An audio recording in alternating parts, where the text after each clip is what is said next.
कोकन के घने जंगलों के बीच एक छोटा सा गांव था। उस गांव का नाम था देवकी नगर।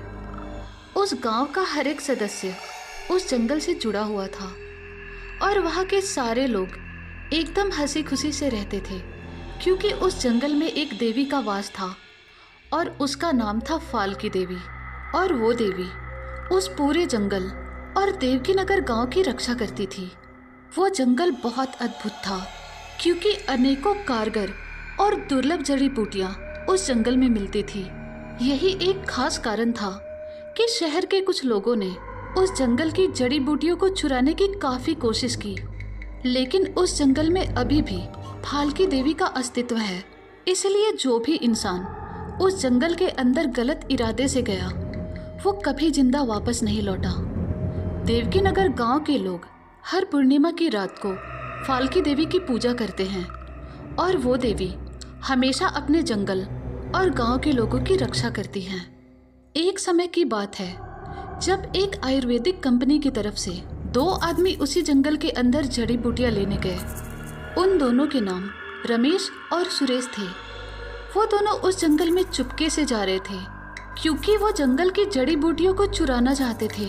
रमेश और सुरेश जिस कंपनी में काम करते थे, वो कंपनी तो बहुत अच्छी थी, लेकिन दोनों मिलकर उस कंपनी में फ्रॉड कर रहे थे। रात के 8 बजे तक रमेश और सुरेश उस जंगल के अंदर पहुंच गए। वहां पर जाकर रमेश ने सुरेश से कहा, भाई ये तो बहुत बड़ा फॉरेस्ट है, अब हमें यहाँ पर जड़ी बूटियाँ कहाँ से मिलेंगी? इस पर सुरेश ने कहा, हाँ यार वो तो है, लेकिन हमारे पास मोबाइल में जो फोटोज हैं वो देखकर हमें ढूंढना पड़ेगा। रमेश ने कहा, ठीक है चलो ढूंढते हैं। उसके बाद दोनों मिलकर जंगल में जड़ी बूटियां ढूंढने लगे। कुछ देर बाद उन्हें कुछ संगीत की आवाज़ सुनाई देने लगी। वो सुनकर सुरेश ने कहा, भाई ये कौन सी आवाज़ें आ रही हैं? इस पर रमेश ने कहा, इस जंगल में बीचों बीच एक देवकी नगर नाम का छोटा सा गांव है और हर पूर्णिमा की रात को इस जंगल के लोग देवी की पूजा करते हैं। तो सुरेश ने कहा, क्या सच में इस जंगल में अभी भी देवी का अस्तित्व है? रमेश ने कहा, पता नहीं यार, ये गांव वाले थोड़े पुराने ख्यालात के हैं, इसलिए अभी तक पागलों की तरह अंधविश्वास में जी रहे हैं। ये सुनते ही सुरेश ने कहा, भाई प्लीज उस गांव में चलते हैं ना, क्योंकि मुझे देखना है कि आखिर वो पूजा कैसे करते हैं। इस पर रमेश ने कहा, तू पागल हो गया है क्या सुरेश? तुझे पता नहीं है ये गांव वाले लोग बहुत खूंखार होते हैं। बिना इजाजत के वो अपने गांव में किसी बाहरी लोगों को कदम तक नहीं रखने देते हैं। अगर हमें इस गांव में किसी ने भी देख लिया तो हम कल का सूरज भी नहीं देख पाएंगे। इस पर सुरेश ने कहा, लेकिन बस एक बार हम लोग चुपके से देखते हैं ना। तो रमेश ने कहा, ठीक है तुझे देखना है तो तू देख ले वहां जाकर, तब तक मैं ही अकेले यहाँ पर जड़ी बूटियाँ ढूंढता हूँ। रमेश ने आगे कहा, लेकिन जल्दी वापस आना, हमें सुबह होने से पहले यहाँ से निकलना होगा। उसके बाद सुरेश वहाँ से चला गया।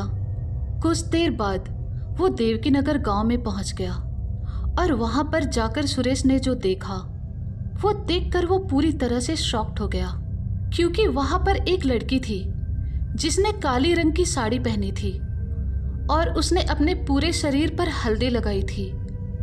गांव के सब लोग उस लड़की की पूजा कर रहे थे।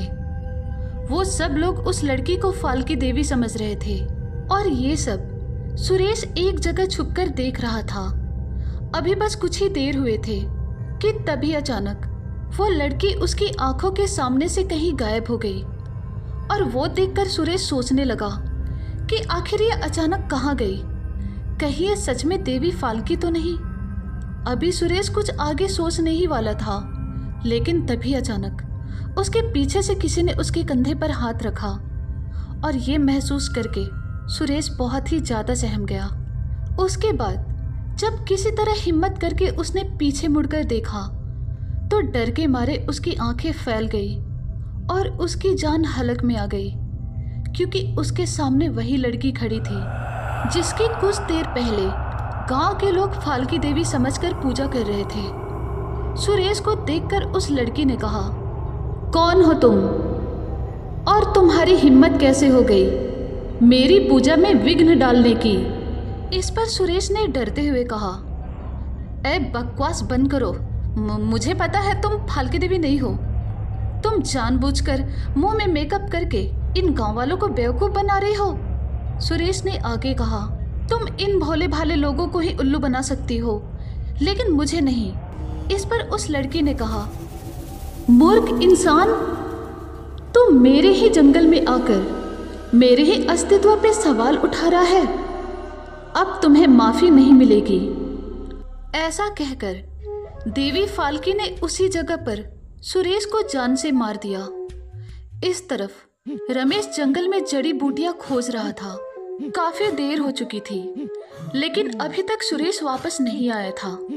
इसीलिए रमेश उसे ढूंढने के लिए देवकी नगर गांव की तरफ जाने लगा। अभी कुछ ही देर हुए थे, लेकिन तभी अचानक रमेश ने अपने रास्ते में जो देखा वो देखकर वो बुरी तरह से डरने लगा, क्योंकि उसके सामने देवी फाल्की खड़ी थी। उसे देखकर रमेश ने पूछा, कौन हो तुम? इस पर फाल्की ने कहा, मेरी ही जगह पर आकर मुझसे ही पूछ रहा है कि कौन हूं मैं? फाल्की देवी ने आगे कहा, मैं हूं इस जंगल की रक्षक, देवी फाल्की।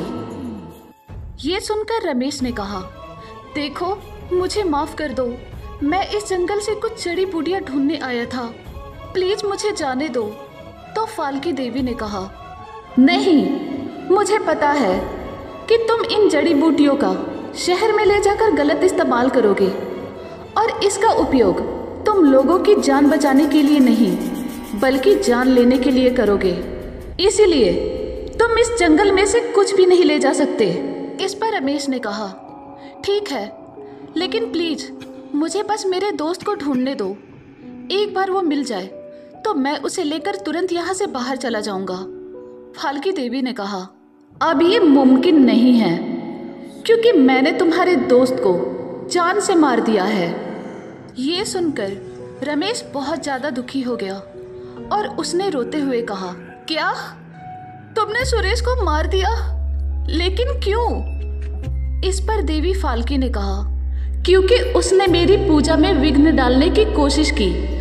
उसके बाद उसने मेरे अस्तित्व पे सवाल उठाया और फिर उसने मुझसे बदतमीजी से बातें की, इसलिए मैंने उसे जान से मार दिया। तो रमेश ने कहा, कोई बात नहीं देवी माँ, लेकिन मैंने तो आपसे अच्छे से बात की है ना, तो प्लीज आप मुझे जाने दो। जय देवी फाल्की। इस पर फाल्की देवी ने हंसते हुए कहा, अच्छे से बात की तो क्या हुआ, लेकिन तुम्हारे कर्म तो बुरे हैं ना। फाल्की देवी ने आगे कहा, अपने दोस्त के लिए तुझे बहुत बुरा लगा है ना? तो अब मैं तुझे भी उसके पास ही भेज रही हूँ। फाल्की देवी का गुस्सा देखकर रमेश समझ गया था कि अब वो उसकी एक भी नहीं सुनेगी। इसीलिए वो अपनी जान बचाने के लिए जंगल में भागने की नाकाम कोशिशें कर रहा था। वो जहाँ भी भागकर जाता उसे अपने सामने फाल्की देवी नजर आ जाती और कुछ देर बाद रमेश बहुत ही ज़्यादा थक गया और जंगल में एक पत्थर पर बैठ गया। उसके बाद वहाँ पर फाल्की देवी आ गई। उसे ऐसा लाचार देखकर फाल्की देवी ने कहा, अपनी मृत्यु से बहुत भाग लिए तुम, अब उसका सामना करो। उसके बाद फाल्की देवी ने रमेश को भी जान से मार दिया और फिर वो देवकी नगर गांव में वापस लौट गईं।